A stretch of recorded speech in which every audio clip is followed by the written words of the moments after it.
Depuis plus d'un demi-siècle, des hommes ont foulé la surface de la Lune.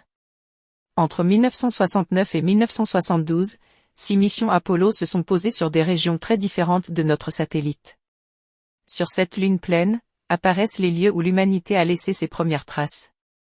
Des points discrets, mais chargés d'histoire.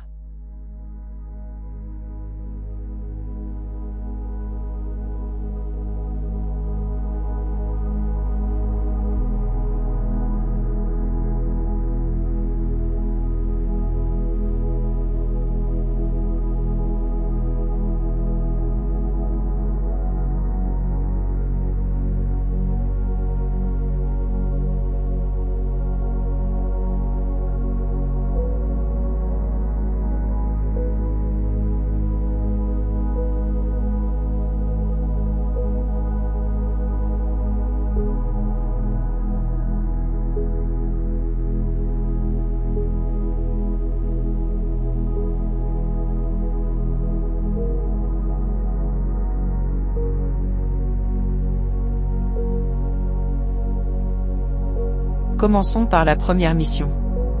Apollo 11 s'est posé le 20 juillet 1969, dans la mer de la Tranquillité. Pour la suite de ce voyage, nous ne suivrons pas l'ordre chronologique des missions. Nous nous déplacerons simplement, par le chemin le plus court, à la surface de la Lune. Ici, Neil Armstrong et Buzz Aldrin ont passé quelques heures à explorer les environs immédiats du module Eagle.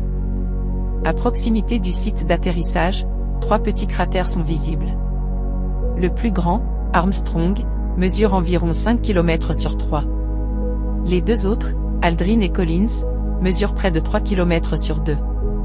Ils ont été baptisés en hommage à l'équipage d'Apollo 11, et constituent aujourd'hui des repères discrets, mais identifiables, de cette première exploration humaine.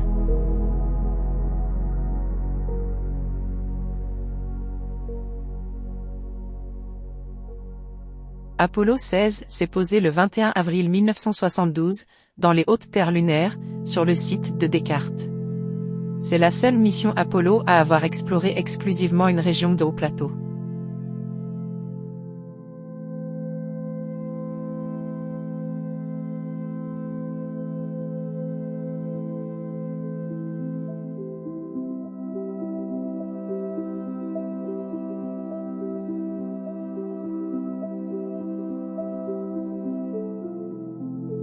Apollo 17, dernière mission du programme, s'est posé le 11 décembre 1972, dans une vallée, au sud-est de la mer de la Sérénité. Ce fut le dernier voyage humain sur la Lune. À ce jour,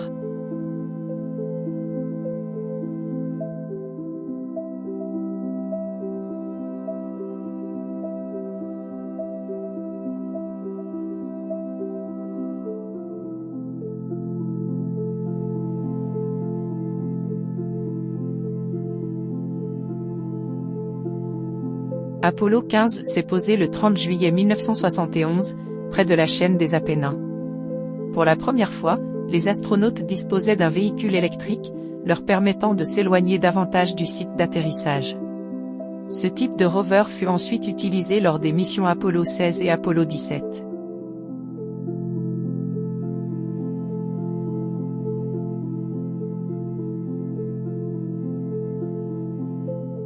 Le cratère Copernic attire immédiatement le regard. Il faisait partie des sites envisagés pour une mission Apollo finalement abandonnée. Aucun astronaute ne s'y est jamais posé. Apollo 12 et Apollo 14 ont atterri à seulement 180 km l'un de l'autre. Apollo 12, en novembre 1969, dans l'océan des tempêtes. Apollo 14, en février 1971, sur le site de Framoro.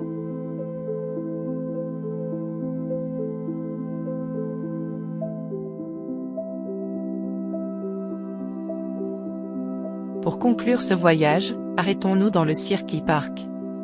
C'est ici qu'Hergé imagina l'atterrissage de la fusée de Tintin. Un autre voyage lunaire, cette fois né de l'imagination.